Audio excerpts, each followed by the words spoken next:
My name is Michaela Blackburn, and this is my empathy project reflection.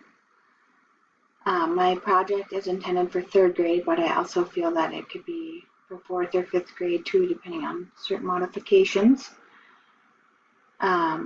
It's about understanding homelessness, hunger, food drives, and those things, and combining everything together, and understanding homelessness maybe in our students' communities and other communities.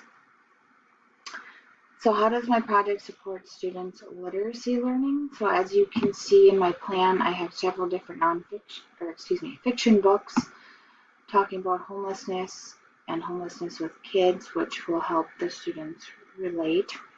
Then I also have a nonfiction book, a story by an actual homeless person that I as a teacher would read in order to have them understand some real life opinions and perspective. And then I also have some blogs and podcasts that discuss homelessness as well. So there's a variety of information that the students will do research on and listen to reading and read themselves. And then also I have my standards where students are writing about this information, writing their opinion, and then also writing informatively. And then they're also engaging effectively in discussion. So there's one-on-one discussion, there's groups, teacher-led, whole group, kind of covering all the different areas of discussion. And then they'll also have to talk with members of the community and things like that. How does this project support their empathy learning?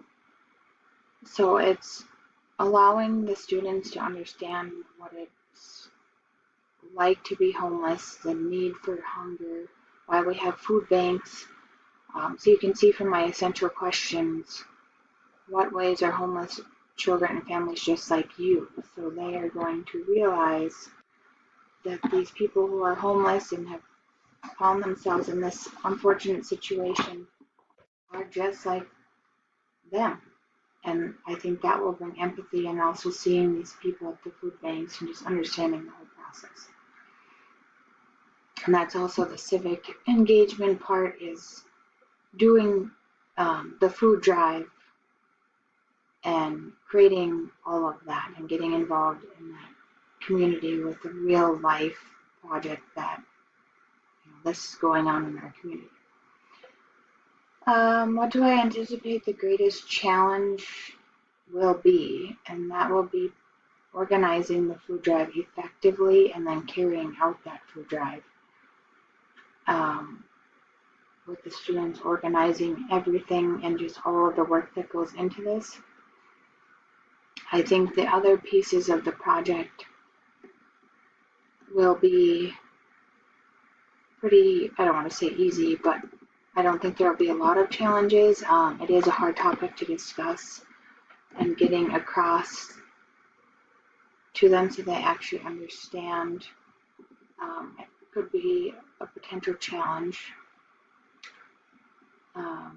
And then we're using some technology as well with KWL charts, so that can always pose issues if it's not working, and we're using canva.com.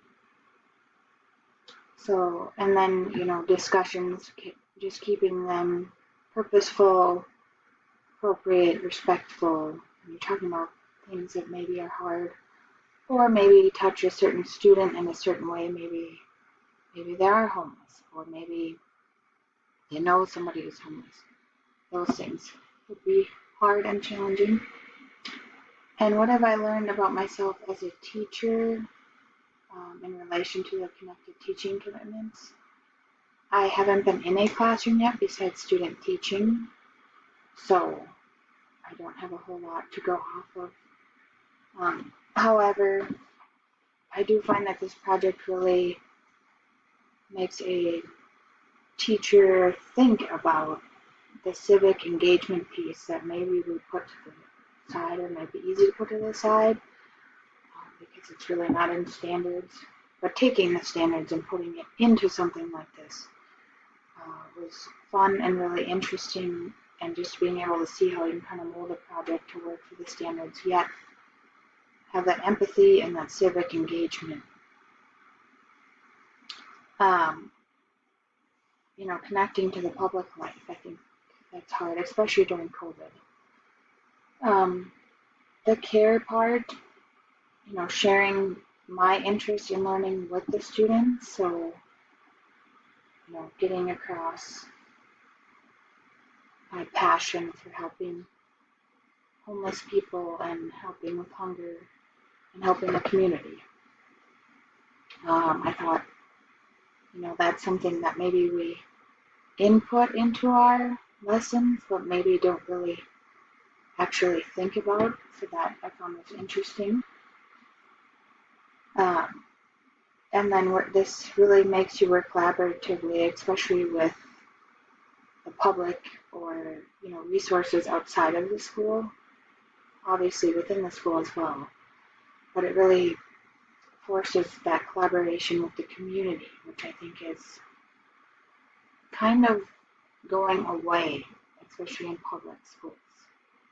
So I think that was really good and something I would love to focus on as a teacher when I have my own classroom. And then that curiosity piece, and having courage, just to take this, something that maybe kids want to ask, homeless, or they see homeless people and they don't understand it, but it can be a hard topic to discuss and really explain. So I think those tie together, that curiosity and that courage part to, here you go, kids, you create and learn about homelessness and create a food drive to help with this and understand it and care for these people and be in your community.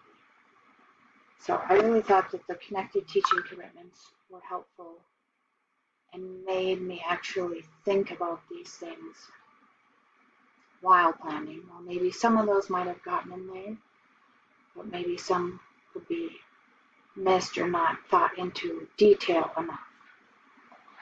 So overall, I thought the project was fun, inspiring, something I would use in the classroom. I definitely think it's beneficial, and I think it's something that teaching has been kind of losing or put to the side maybe, and something that we need to bring back. Even with COVID, if there's some way we can virtually help, or some way maybe even indirectly help without contact or something, thinking about how do we do this. So thank you.